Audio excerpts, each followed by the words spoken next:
Butterfly Boutique. Angela baru saja selesai melayani pelanggan yang memesan baju pengantin. Lalu Alicia yang mengantar pelanggan pergi ketika Angela sedang berdiri membereskan majalah-majalah mode di atas meja. Pintu yang belum lama ditutup kembali dibuka. Ada yang tertinggal. Cepat sekali kembalinya, tanya Angela yang memunggungi pintu. Dia kira Alicia yang membuka, karena hanya Alicia yang berani membuka pintu ruang kerjanya tanpa membuka. Bukannya mendapat jawaban, Angela justru terjingkat karena tiba-tiba ada sepasang tangan kekar memeluknya dari belakang. Aku merindukanmu, bisik Noah tepat di telinga Angela. Mata Angela mengerjap sesaat untuk mengembalikannya dari rasa terkejutnya. Ah Noah, kapan kembali ke LA? Ucapnya seraya melepas pelukan Noah. Kemudian pria itu pun mundur satu langkah untuk memberi ruang pada Angela yang kini sudah berbalik menghadapnya. Barusan dari bandara langsung mengunjungimu, jawab Noah, memasukkan kedua tangan ke dalam saku celana. Angela tersenyum hangat. Dia kemudian menarik Noah, membawa pria itu ke sofa panjang dan duduk bersama di sana. Mau teh atau kopi? Tawar Angela, seraya meraih telepon kantor yang ada di samping sofa. Noah menurunkan tangan Angela yang hendak menekan kode pantry. Aku mau kamu, jawabnya. Is, jangan bercanda, di pantry tidak ada aku. Noah terkekeh ringan. Dia suka dengan wajah Angela yang masih saja tersipu tiap dia sedikit merayu. Opa Jackie meninggal, ujar Noah tiba-tiba. Senyuman Angela pun menghilang seketika. Jadi sakit kemarin itu? Noah mengangguk. Malam hari kakek menghembuskan nafas terakhirnya saat berbincang dengan Lucio.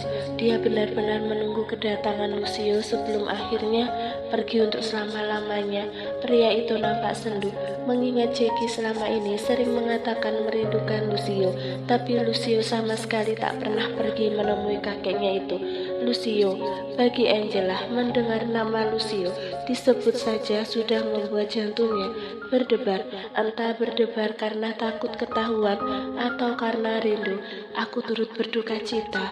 Selama aku mengenalnya, Tuan Jackie sangat baik padaku, ucap Angela, mengenang Jackie menurut pandangannya saja, karena dia tidak mengenal Jackie terlalu jauh. Noah mengangguk. Opa memang baik. Iya. Sebelum kamu pergi, apa kamu pernah mendengar kalau Lucio dan Opa Jackie bertengkar karena sesuatu? Tanyanya. Angela mencoba mengingat, tapi dia tak mendengar kabar apapun, apalagi dari Lucio. Pria itu tak pernah membahas soal orang lain. Tidak, jawab Angela. Memangnya kenapa? Jadi Noah menghentikan ucapannya saat tersadar kalau sejak tadi dia menyebut nama Lucio. Padahal sejak 4 tahun lamanya Angela tak pernah mengizinkannya memberi kabar soal Lucio, juga menyebut namanya. Jadi Angela masih nampak menunggu. Jadi, kapan kamu mau menikah denganku? Noah mendadak tersenyum manis. Angela seketika tersedak ludahnya sendiri. Dia yang tadi duduk menghadap Noah, kini dia memilih sedikit bergeser, menjauh dan berpaling ke depan sana. Kamu kenapa tiba-tiba bahas itu? Tanya Angela canggung, tak mampu menatap Noah. Aku ingin menikahimu. Aku ingin menikahimu segera. Apa minggu depan aku sudah bisa membawamu ke altar? Noah terlihat sangat serius dengan perkataannya. Mata Angela seketika membulat menatap Noah. 1 minggu? Kenapa secepat itu? Angela. Noah meraih satu tangan Angela lalu meremasnya. 2 tahun kita berpacaran semasa kuliah, 4 tahun bersama dalam pelarian. Aku rasa itu bukan waktu yang cepat, Angela.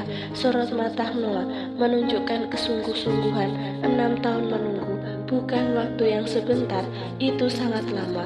Melihat diamnya Angela membuat Noah menarik kesimpulan.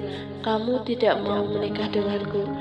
Aku, tenggorokan Angela rasanya tercekat untuk sekedar berucap tidak, belum siap. Aku sangat mencintai Aaron. Aku menganggap dia adalah anakku sendiri. Apalagi kamu. Rasaku masih sama saat pertama aku menyatakan cinta padamu, Angela. Bahkan semakin bertambah, dan kini aku sungguh tak bisa menahannya, ungkap Noah. Angela sungguh merasa tak enak hati pada Noah. Dia sendiri juga bingung kenapa dia tak bisa menjawab sekarang. Noah, maaf, bolehkah aku memikirkannya lagi? Tanya Angela dengan hati-hati. Noah menghela nafas ringannya. Dia adalah sosok yang sabar, sangat sabar. Ya, aku tunggu jawabanmu secepatnya. Kalau begitu aku pergi. Ada pertemuan penting dengan klien. Angela mengangguk. Semoga semua urusanmu berjalan lancar, doanya. Tanpa Angela duga, Noah secepat itu melepas genggamannya dan beralih menarik tengkuk leher Angela. Sebuah kecupan mendadak membuat Angela membeku. Beberapa detik Angela yang terdiam, tapi Noah masih belum mengakhiri. Pria itu justru hingga Angela bersandar di sofa. Angela memejamkan matanya, kedua tangannya meremas kedua sisi jas Noah. Lucio, pria itu justru yang Angela lihat saat dia memejamkan matanya. Panasnya pria itu sungguh masih terasa di seluruh saraf aktif Angela. Tanpa sadar, Angela membalas. Sungguh, dia seperti sedang meluapkan rasa yang lama terpendam.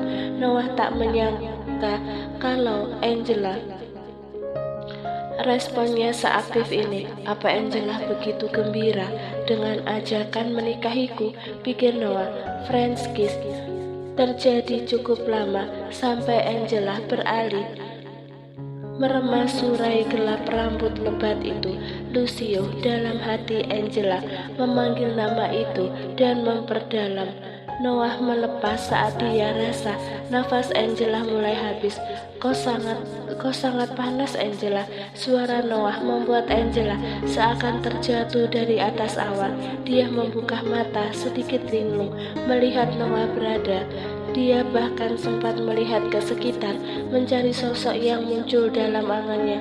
Noah, Angela mulai tersadar dengan perasaan canggung dan merasa bersalah pada diri sendiri. Noah tersenyum senang. Aku rasa tahu jawabanmu.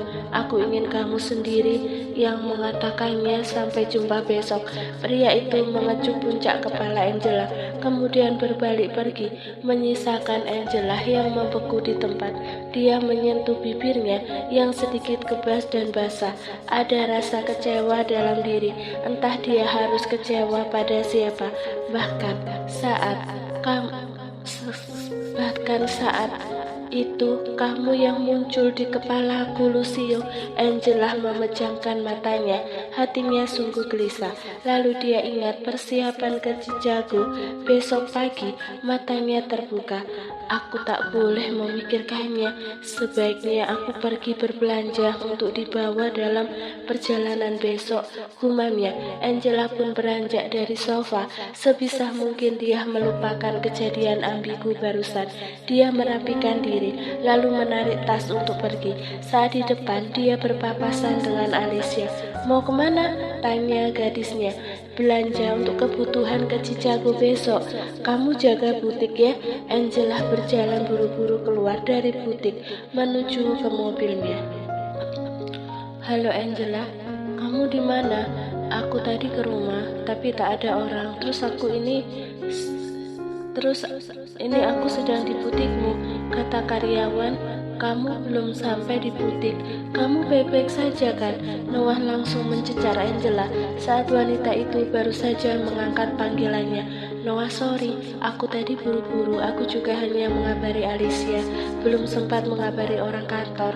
Angela menoleh ke samping kanan, di mana Aaron sedang dalam pengawasan Alicia, sedangkan dirinya mendorong travel bag menuju ke tempat penukaran tiket pesawat. Buru-buru, kemana? Noah masih terdengar khawatir. Jadi begini, Aaron ditunjuk oleh Dinas Pendidikan Los Angeles untuk mengikuti lomba debat di Chicago. Chicago, kamu pergi ke sana tak memberi kabar padaku. Sorry, aku benar-benar berniat kamu yang mengantar kami ke bandara karena jadwal pemberangkatan seharusnya sore ini, tapi ternyata pesawat sore mengalami kendala, jadi kami ditawarkan jadwal pagi. Ini mendadak, Noah. Kebiasaan Noah dan Angela selama ini adalah saling bertukar kabar, bukan paksaan, tapi mereka memang sudah nyaman dengan kondisi seperti ini. Jadi kepanikan Noah masih sangat Angela maklumi. Wanita itu juga merasa tidak enak.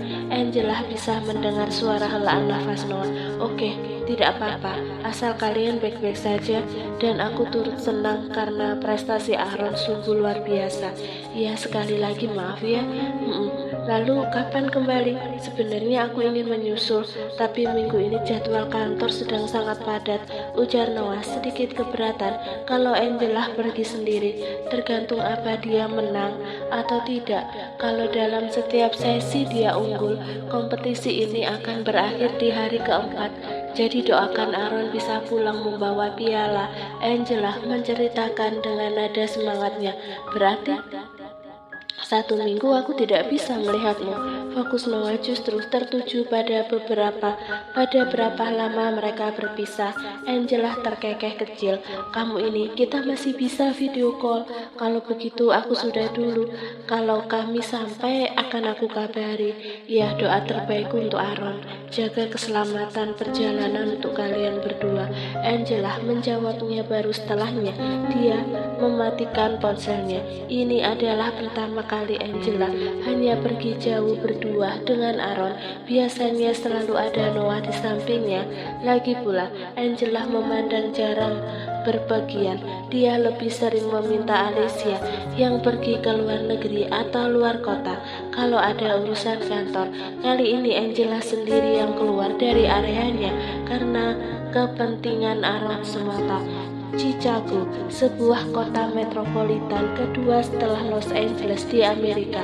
Setelah 4 jam perjalanan udara, akhirnya Angela dan Aaron bisa merebahkan diri di kamar hotel yang sudah dipesan oleh pihak penyelenggara, The Langham Chicago Hotel, yang letaknya ada di pusat kota Chicago. Dari lantai 15, Aaron memperhatikan situasi di depan sana. Bagus banget, Ma.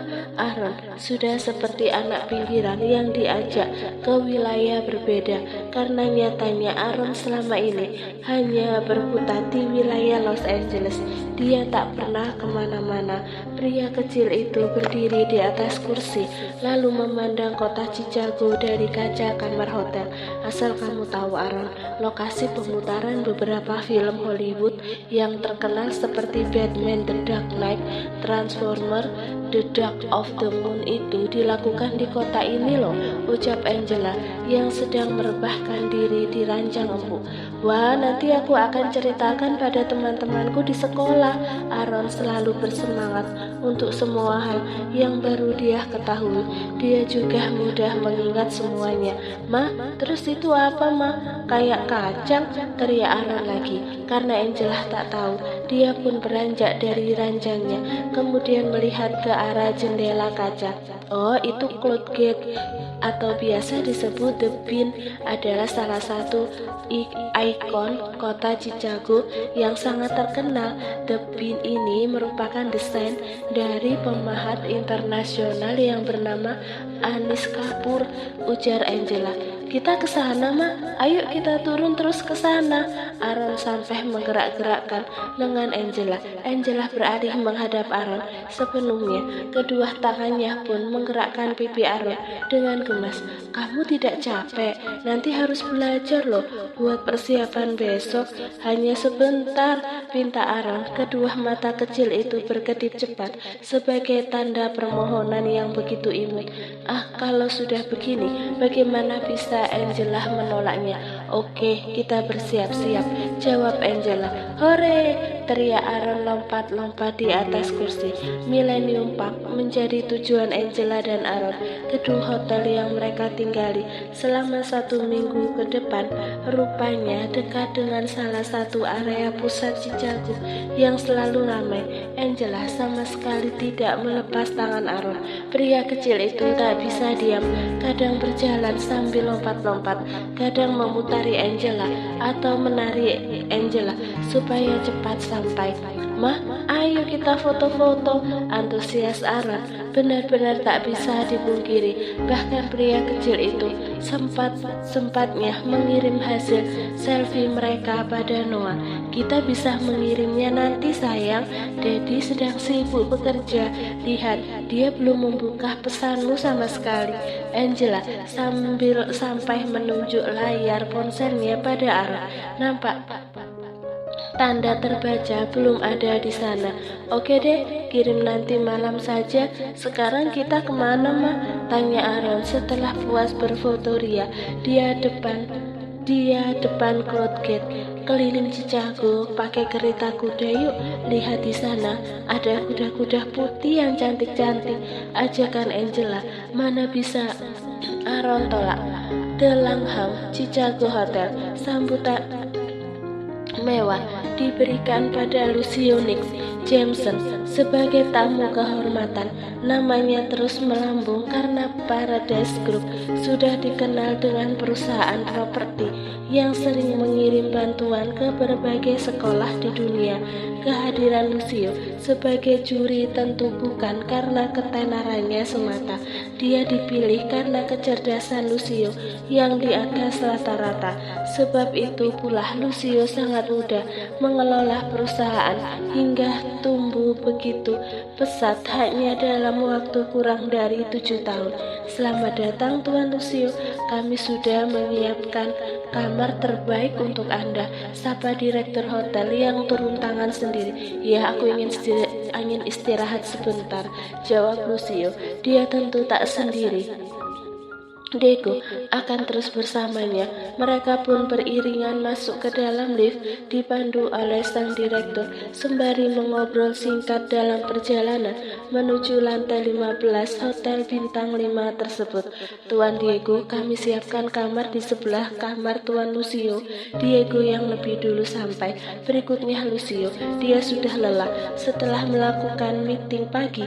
Dia cepat-cepat melakukan perjalanan udara ke Chicago. Dia tak butuh basa-basi lagi. Dia langsung menutup pintu kamar setelah dirinya masuk di dalamnya. "Oke, kita lihat apa ada yang menyenangkan di kota ini." Lucio melepas dasinya sembari berjalan menuju balkon.